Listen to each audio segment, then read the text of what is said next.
Cette histoire s'intitule Ma cabane.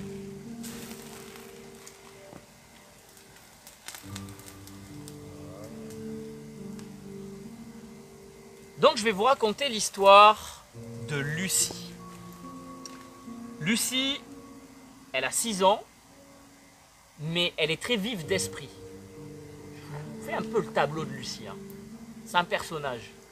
Vous savez ces enfants là qui sont des personnages, c'est des personnalités déjà, au plus jeune âge. Tu vois qu'ils ont quelque chose. Même des fois ils ont 2 piges. Je dis mais c'est pas possible. C'est un acteur. C'est un acteur ce petit, c'est trop. Il est trop stylé, trop de charisme, trop de personnalité. Il y a toujours ces petits là qui se détachent un petit peu des autres. Tu as l'impression qu'ils ont vécu une autre vie. C'est Lucie. Elle a 6 ans. Lucie, elle a une petite particularité un peu bizarre. Elle déteste tout le monde. Elle aime personne. C'est une peste de A à Z. Et elle n'a pas peur de le faire ressentir. Lucie, à l'école, elle avait un petit jeu. Elle attendait la récréation. Elle se cachait derrière la porte des toilettes. Elle attendait qu'une personne rentre pour aller faire pipi. Et au moment du pipi, elle lui tirait les cheveux très très fort. Genre vraiment hard. Donc elle était cachée, tu vois. Et elle passait un peu par-dessus le... Parce qu'en fait, il y avait des... Tu sais, c'est des petits séparateurs, quoi. Et pour les trucs pour enfants. Elle passait un peu par-dessus. Tirer les cheveux. Lucie, elle n'est pas commode. En fait, Lucie, elle est correcte qu'avec ses parents parce que Lucie, elle est correcte qu'avec l'autorité. Dès qu'il y a de l'autorité, bah, c'est pas qu'elle est gentille, c'est juste qu'elle respecte les règles. Elle respecte les règles, Lucie. Mais elle a du mal quand même parce que elle a besoin de son petit moment à elle où elle peut pester un peu. À force de faire ça, elle va avoir des problèmes. Maman, papa convoqué, votre enfant maltraite les autres, ça ne va plus, on va être obligé de la renvoyer, elle se fait passer des savons à la maison, ça va plus. Du coup, Lucie, déjà, elle a l'interdiction d'aller dans les toilettes de son école pendant la récréation. Elle a le droit d'y aller, mais en dehors de la récréation et accompagnée donc d'un adulte qui va attendre devant la porte qu'elle est finie et voilà. Donc elle est vraiment fliquée quoi. Du coup ça va plus. Ça va plus à l'école. Pour elle, elle est plus à sa place. Tu vois, elle a plus son petit truc. Elle peut plus martyriser les gens. Ça la fait jubiler Lucie. Elle a que 6 ans, mais elle est vraiment, tu sais, tu sens, elle te regarde du coin de l'œil là avec un petit sourire, un petit rictus. Elle est là en mode, tu sais pas ce qu'elle va te faire, tu vois. Moi, Lucie, perso, j'aimerais pas trop traîner dans la même pièce que Lucie, tu vois. C'est pas trop. Hein. Et puis, elle va avoir une idée. Un de ces 4, elle entend parler des copines qui disent « Ouais, tu viens chez moi, on va jouer, nanana, et tout. » Elle se dit « Eh ben tiens, si j'invitais aussi des gens chez moi. » Lucie, elle va être étrangement calme et sage et exemplaire pendant des mois. Et un de ces 4, elle dit « Papa, j'aimerais trop avoir une cabane dans mon jardin. » Ok, vous voyez venir le truc. Son père, il a vu qu'elle était devenue sage et tout, il a envie de lui faire plaisir. Et puis, comme il est très bricolo, il adore faire des trucs de ses mains et tout. Il se dit, bah ok, bon, je vais la construire, mais par contre, tu vas m'aider. Elle dit, ah ouais, trop bien et tout. Et son père, il trouve déjà étrange qu'elle lui donne, on va dire, des conditions un peu bizarres, genre. J'aimerais bien que la porte de ma cabane, elle aille dans ce sens, tu vois, genre, ouais, mais c'est mieux dans ce sens parce que, non, mais non, je préfère et tout, non, s'il te plaît et tout. Elle insiste sur des trucs, des détails. Bon, lui, il se dit, bon, lui, il se dit, ma fille, elle a sa cabane dans sa tête, elle sait exactement comment elle la veut, c'est pour elle, donc je vais lui faire plaisir. cabane finie. C'est une cabane qui monte un peu dans un arbre. Donc il faut accéder avec une échelle. Et du coup, à la porte, en fait, elle est, la porte, elle est de l'autre côté, sur la face qui donne à la maison. Donc elle est complètement cachée de la vue de la maison. D'ailleurs, tu ouvres la fenêtre, tu vois la cabane, mais tu vois pas la porte de là où tu es. Ok. Lucie, elle a sa cabane, elle commence à l'aménager, elle met ses jouets dedans, etc. Il commence à y passer beaucoup de temps. Beaucoup trop de temps. Elle a même du mal à suivre après les règles en mode Lucie, allez à la douche. Il faut l'appeler 10 fois. Et la douche, Lucie, la douche. Allez, et on vient la chercher. On vient taper à la porte de la cabane, etc. C'est la galère. Lucie à table. La galère. Elle arrive toujours en retard pour tout. Lucie, les devoirs. C'est chiant. Ça devient chiant. Les parents, ils en ont marre. Mais bon, pour eux, du coup, c'est devenu une routine de toujours l'appeler pour la cabane et ci et là. Et Lucie, entre-temps, le temps qu'elle était devenue sage et aimable, etc., elle s'était faite une amie. Mandy. Alors moi, ce qui me fait un peu flipper quand même avec Lucie, c'est que j'ai l'impression qu'elle a un petit peu prémédité son truc depuis longtemps. Pour un enfant de 6 piges, c'est douteux. Là, elle lui dit, Mandy, ouais, tu peux venir chez moi si tu veux, jouer à ma cabane et tout. Elle, trop cool, t'as une cabane et tout. Ouais, elle est dans un arbre, trop bien, ma cabane, ouais, si elle est là, tu peux venir et tout. Ouais, trop cool, merci. J'invite personne que toi dans ma cabane. Oh, merci Lucie, merci. Maman, je peux aller chez Lucie, on va jouer à sa cabane. Ouais, pas de problème et tout. Ok. Elles prennent le vélo. Elles sont en vélo les deux. Elles arrivent à la cabane de Lucie. Elles rentrent. Elle rentre à l'intérieur, elle monte les escaliers, tout ça. Elle rentre dedans, elle s'installe, elle commence à jouer. Jusque-là, tout va bien. En fait, il n'y a eu rien de bizarre jusque-là. Et au bout d'un moment, elle coiffait des poupées et puis elles se mettent à se brosser les cheveux entre elles. Et d'un coup, elle lui tire les cheveux, mais super fort. Mais tellement fort que tu as l'impression, limite, que sa tête, elle va se décoller, tu vois. D'un coup, pas. Et là, elle retrouve une petite satisfaction. Tu vois, elle a eu le petit sourire qui est monté jusque-là. Et puis, les yeux qui se sont plissés. Et Mandy qui est là, qui pleure presque, qui fait « Ah, mais tu m'avais... Elle est un peu... bon, c'est des enfants, mais en mode... voilà, là. » Et puis, elle lui dit « J'ai pas fait. J'ai pas fait exprès. » Avec un sourire comme ça. Mandy, elle a un peu peur quand même. Elle se dit « Bizarre, quand même, qu'elle n'a pas fait exprès. » Mais elle rigole, quoi. Pas ouf, Lucie, tu vois. Et bref, elle continue à jouer. Et au bout d'un moment, Lucie, elle déplace... Il y avait des mini-meubles comme des petites cuisinettes en bois et tout. Et elle déplace tout devant la porte. Elle dit, mais qu'est-ce que tu fais, Lucie, et tout? Elle dit, bah, je fais un petit peu de changement dans ma maison.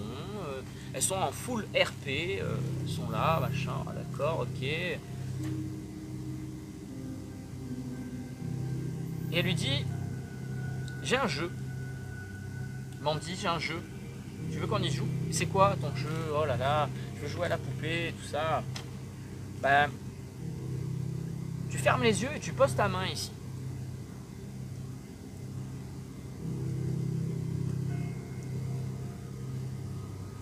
Je trouve ça bizarre, mais pourquoi? C'est quoi le but du jeu? Et là, tu as Mandy qui dit, bon, bah ok, je vais jouer le jeu. Mandy, elle pose sa main sur le plancher en bois. Allez, ferme les yeux, Mandy. Ferme les yeux. Et d'un coup, bam! Lucie, elle lui a mis un coup de marteau dans la main. Elle lui a brisé les os de la main. La gamine, elle hurle. Ah, et tout. Mandy hurle. Les parents de Lucie alertés. Ça va les filles? Vous n'êtes pas fait mal? Lucie, oui, oui, maman. Et on entendait l'autre qui était en train encore de hurler. Et du coup, pour qu'elle arrête de hurler, elle me dit, oui, mais Mandy, ça n'a pas l'air et tout. Mais si, on joue. Qu'est-ce qu'elle fait? elle prend une peluche et elle lui met sur la tête. Elle met tout son poids sur sa tête, elle appuie fort pour qu'elle arrête de hurler. On entend des bruits sourds dans la cabane, de douleur de Mandy. Mais à l'extérieur, rien du tout. Oui, c'est bon, regarde, elle va bien. Et elle prend même une autre voix pour faire Mandy qui dit oui, oui. Bon, ça va, faites pas les imbéciles. Hein. Les parents auront. Et du coup, elle continue à appuyer. Et là, elle la regarde droit dans les yeux. Et elle lui dit, si tu veux que je lâche, tu arrêtes de crier. Les yeux pleins de larmes de Mandy. Elle fait un oui de la tête. Elle enlève la peluche. Mandy, elle est encore en train de pleurer. Elle ne s'arrête plus de pleurer. Elle a la main bleue. Elle a un doigt qui part en vrille. Complètement éclatée. Et pendant qu'elle pleure, Lucie, elle la regarde et lui dit « J'ai envie de continuer à jouer. » Et l'autre, elle lui fait non de la tête. Elle lui dit « Ben si, tu as encore une autre main. » Alors là, Mandy, elle commence à avoir peur. Et elle essaye de reculer, elle est assise sur le sol, elle essaye de reculer. Et au bout d'un moment, elle est plaquée contre la porte. Elle essaye d'attraper la porte pour l'ouvrir et elle n'arrive pas parce qu'il y a des jouets au milieu, etc. Lucie, elle tire la main de Mandy. Et là, Mandy, elle lui dit stop. Elle commence à hurler, etc. Les parents qui ressortent. Mais qu'est-ce qui se passe? Arrêtez! Et là, elle lui rebloque la bouche tout de suite. Et là, Mandy, elle se sent pas très bien. Elle est un peu dans les vapes et tout parce que elle étouffe, quoi. Et là, tout de suite, pendant qu'elle répond à sa mère qui est dans le jardin, à travers la fenêtre de la petite cabane, Mandy, en fait, elle a un petit réflexe de survie. Elle va tirer le jouet qui bloque la porte. Et au moment où la maman, elle s'en va, Lucie, elle revient. Et à ce moment précis, Mandy, pile poil à ce moment-là, elle va ouvrir la porte, descendre, elle va même tomber de l'échelle parce qu'elle va vouloir attraper avec sa main, mais la main, elle est explosée. Elle tombe de l'échelle, elle se met à courir, elle laisse son vélo sur place, elle court. Elle habite pas à côté, hein. Ils sont venus en vélo, à pied, c'est un peu plus loin quand même. Mandy, elle court, elle donne tout ce qu'elle a, elle court. Lucie ne sort pas de sa cabane. Elle regarde Mandy courir depuis la fenêtre de sa cabane. Avec un petit sourire vicelard comme elle fait d'hab. Et elle continue à jouer comme si de rien n'était. Mandy, elle arrive chez elle. Ses parents, ils sont pas là. Et alors non, j'ai pas le nom. J'étais en train de chercher. J'ai pas le nom du grand frère, mais en fait, elle tombe sur son grand frère. Elle a 23 ans. Elle tombe sur son grand frère et elle commence à essayer de lui expliquer, mais elle n'y arrive pas. Elle pleure. Elle lui montre sa main, complètement éclatée, tout ça. Et elle lui dit, mais pourquoi t'as pas appelé à l'aide et tout? Elle lui dit, elle m'a étouffé. Le grand frère, il est énervé. Il prend sa voiture. Il s'arrête devant chez Lucie. Il passe même pas par la case des parents. Il rentre dans la cabane de Lucie. Il referme la porte. Lucie, elle est un peu choquée de voir un adulte rentrer dans sa cabane, tu vois. Il est comme ça en plus, recroquevillé dans la cabane. Et il lui dit, c'est toi qui a étouffé ma soeur. Mais Lucie, elle ne sait pas de qui elle parle. Il dit, mais c'est qui ta soeur? Non, j'ai étouffé personne. Et il dit, c'est Mandy. Il lui dit, ah non, elle, je ne l'ai pas étouffée, je lui ai écrasé la main.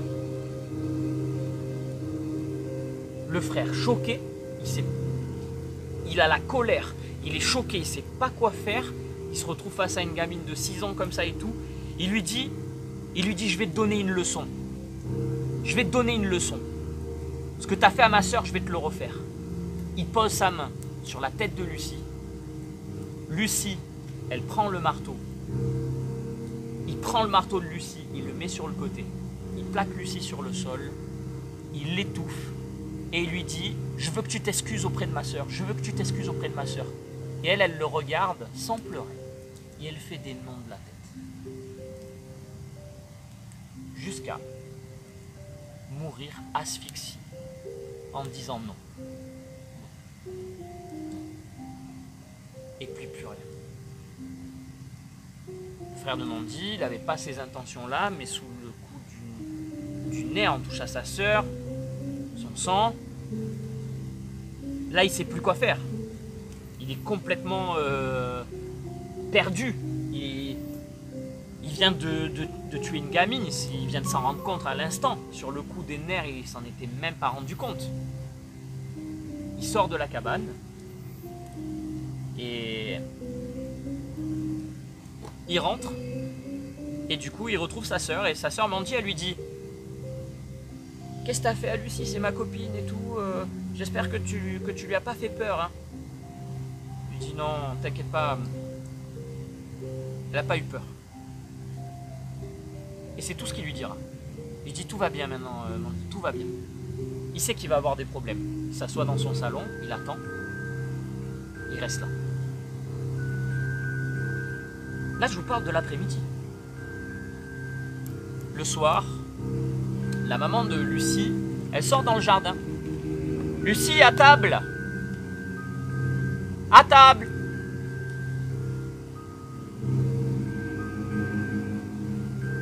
Elle va voir son mari. Ta fille, elle m'énerve, là. Va la chercher, s'il te plaît. C'est toi qui as voulu faire cette foutue cabane, tu vas la chercher maintenant. Le papa avec qui elle avait construit la cabane se rend à la cabane, il toque à la porte, parce que quand même il respectait le fait que sa fille avait un petit jardin secret. Il toque à la porte plusieurs fois, il va attendre même jusqu'à 10 minutes, 10 longues minutes de silence, avant de pousser la porte et d'apercevoir le corps de sa fille inerte sur le sol de la cabane. Il va s'approcher tout de suite, la prendre dans ses bras, essayer de la réanimer, faire quelque chose. Il va l'appeler. Sa mère qui arrive en bas: qu'est-ce qui se passe? Qu'est-ce qui se passe? Elle entend son mari pleurer. Et les larmes de son mari s'arrêtent au moment où il regarde sa fille avec son dernier visage de mort, serein, confiant, en train de regarder le vide. Fin de l'histoire.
Saison 2 du Spooky Show, ça y est.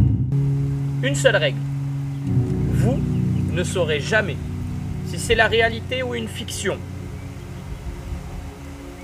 Je vais vous donner tous les éléments que je connais de l'histoire, mais je pourrai pas plus.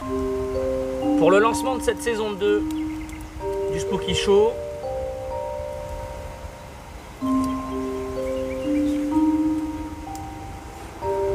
je déclare la saison ouverte, hein, tout simplement. Avec l'histoire qui s'intitule Petit oiseau.